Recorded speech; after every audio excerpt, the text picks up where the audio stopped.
कपड़ों में दाग ज्यादा गहरे नजर आते हैं, उनके कपड़ों से दाग नजर नहीं आते हैं। सर आऊंगा, हिलाल भाई आऊंगा आपके पास। सरकार आपकी है, आप भले ही आप गठबंधन में अब जा रहे हैं और भरोसा कर रहे हैं कि हम मिलकर सरकार बना लेंगे, लेकिन जिनके साथ दोस्ती की है उनसे जवाब नहीं मांगेंगे। सवाल किससे पूछा? आसिम बकार साहब, ये सवाल आपसे ही था। देखिए, मैंने तो पहले ही कहा, अच्छा भाई, मैं बहुत कदर करता हूं आपकी, बहुत समझदार माशाल्लाह और तेज तर्रार प्रवक्ता हैं आप, और बहुत प्रखर पत्रकार हैं। सर प्रवक्ता, तो मुझे उम्मीद ये है कि आप जो मैं जी नहीं, प्रवक्ता का मतलब आप वक्ता बहुत अच्छे हैं, बोलते बहुत अच्छा है। मुझे उम्मीद है कि जो मैंने पहले सवाल पूछा था उसकी गहराई को और उसकी ताकत को समझकर आपको मधु गुप्ता जी से जवाब लेना चाहिए था। मैंने सिर्फ इस बात पे कहा कि यहाँ गायत्री प्रजापति पे आरोप लगा है, जांच होगी, कानून के दायरे में रहकर सब बच निकलेंगे।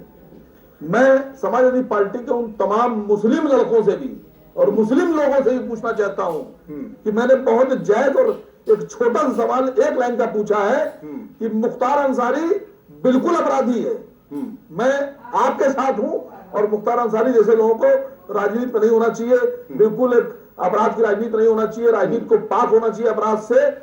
सही काम किया है और सारे मुस्लिम लड़के और सब मुस्लिम नेता जो समाजवादी पार्टी में इस बात का फैसला कर रहे हैं, मैं उन सब से सवाल पूछ रहा हूं। फिर मधु गुप्ता जी से यही सवाल है कि मुख्तार अंसारी अपराधी है तो अभय सिंह क्या है? आप खाली इतना बोल दिए कि अभय सिंह अपराधी नहीं है, गदुआ का लड़का अपराधी नहीं है, मनोज पारस नहीं है अपराधी, और जो राजा भैया के ऊपर पहले आरोप लगे या बाद में आरोप लगे वो सब गलत है। सिर्फ इतना खाली यहाँ कहला दीजिए, मैं आपको सलाम करूंगा।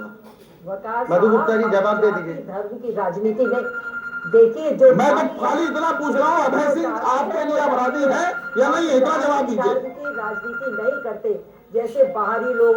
अच्छा ये बता दीजिए, अच्छा एक मिनट ये बता दीजिए, ये लंबी लंबी बात ना कीजिए, मैं आपसे घुमाइए नहीं, मैं सिर्फ इतना पूछ रहा हूँ कि मुख्तार अंसारी अपराधी हैं, उनका राजनीति में नहीं होना चाहिए, समाजवादी पार्टी उनको लात मार के बाहर निकाल दे। मैं आपको सलाम करता हूँ, तो अभय सिंह आपके साथ कैसे है? क्या वो अपराधी है या नहीं है? इतना जवाब दे दीजिए। हम यहाँ से आपसे परामर्श लेने नहीं आए हैं, आप अपने में डिसाइड करिए। जो हमारे निकाले लोग हैं, दागी हो बागी हो, वो दूसरी पार्टी लेते हैं बाहरी लोगों को। आप जानते हैं बीजेपी ने भी सारे बाहरी दागी, सारे मुसलमान सुन लो, जितने मुसलमान समाजवादी पार्टी में जुड़े हैं वो सब इस बात को सुनिए और गौर से सुनिए कि मुख्तार अंसारी अपराधी है, अभय सिंह अपराधी नहीं है, मनोज पारस अपराधी नहीं है, पारस राव यादव पांच साल बड़ी विडंबना ये है कि सभी राजनीतिक दलों का हाल ये है कि सभी लोग इस तरह के लोगों को प्रश्रय देते हैं, अछूता कोई नहीं है। आंकड़े थोड़ा बहुत ईमानदारी हो सकते हैं ना सर? मैंने तो ईमानदारी से थोड़ा ज्यादा हो सकता है और मैं मानता हूँ। आप अगर आप राष्ट्रीय प्रवक्ता AIMIM के हो गए, मैं मुख्तार अंसारी को अपराधी मानता हूँ, लेकिन आप आपने दल बदल लिया है तो बदला होगा। अगर आपकी नजर में अभय सिंह अपराधी नहीं है, ये बताइए, आप लंबे अरसे तक समाजवादी पार्टी के साथ रहे, तब आपने इस बात से विरोध क्यों नहीं किया? साफ सुथरी छवि की बात करते हैं, मैं जानना चाहता हूँ। बकार साहब, लंबे वक्त तक आप समाजवादी पार्टी के साथ रहे हैं, अब आपने दल भी बदल लिया, दिल भी बदल लिया, ठीक बात है, आपने तब विरोध क्यों नहीं किया? ये उसी विरोध का नतीजा है। मधु गुप्ता जी, कोर्ट की रूलिंग है। देखिए, आप सभी जानते हैं अक्षय जी, ये कोर्ट की रूलिंग है। चुनाव के वक्त जिस तरीके से ये धर्म का नाम ले लेकर भड़काऊ बात कह रहे हैं, ये हमारा कोर्ट, हमारा संविधान इसकी परमिशन नहीं देता। देखिए, हर इंसान एक है, हर धर्म और जाति समाजवादी विचारधारा में एक है, और जो दागी है वो दागी है, जिसमें क्राइम किया है। मैडम, सवाल इस बात को लेकर इन दागियों के खिलाफ पार्टी क्यों कार्रवाई नहीं करती? मधु गुप्ता जी, सवाल तो वहीं पर कायम है ना। कोर्ट फटकार लगाए, कोर्ट दिशा निर्देश दे, तब आप लोग हिम्मत जुटाते हैं कार्रवाई करने की। पहले क्यों नजीर पेश नहीं होती?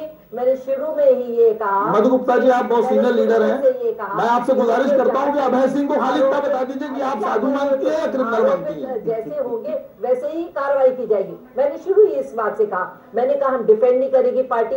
हमारे मुख्यमंत्री जी साफ सुथरी छवि के हैं, उन्होंने कभी नहीं किया डिफेंड। आज क्या, पहले भी देखिए पास्ट की हिस्ट्री ले लीजिए, प्रेजेंट के लीजिए और फ्यूचर के लिए भी मैं आपको ये बात बताना चाहूंगी, ऐसे लोगों को डिफेंड नहीं किया जाएगा, प्रोटेक्ट नहीं किया जाएगा। तो कुछ जवाब क्या आप अभय सिंह जैसे लोगों को पार्टी से निकाल ले? बगैर साहब आऊंगा आपके पास। मधु गुप्ता जी, कुछ जवाब तलब किया गया होगा पार्टी की तरफ से, कुछ नोटिस वगैरह दिया होगा, कुछ किया गया क्या? कि अगर सर्वोच्च अदालत ने एफआईआर का निर्देश दिया तो कोई बात तो होगी ना? जी जी जी, तो इसीलिए तो एफआईआर तुरंत लॉन्च की जा रही है और जो आदेश है मैडम, अवमानना का मुकदमा दर्ज हो जाएगा अगर कोर्ट के आदेश पर एफआईआर नहीं होती, वो तो मजबूरी है। देखिए, हम कानून को मानते हैं, संविधान को मानते हैं, हम उन पार्टियों में से है कि कानून और संविधान, हमारे देश का संविधान हमारे लिए बहुत ऊपर है और जो वो कहेगा उसके हिसाब से काम करते हैं और किसी भी ऐसे दागी को हम डिफेंड नहीं करते जिस पर आरोप सिद्ध हो चुका होता है। सुदेश शर्मा जी,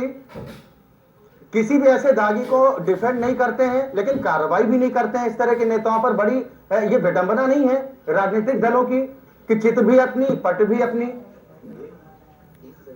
देखिए अक्षय जी, मैं आपको बताऊं, जो लोग आपके डिबेट को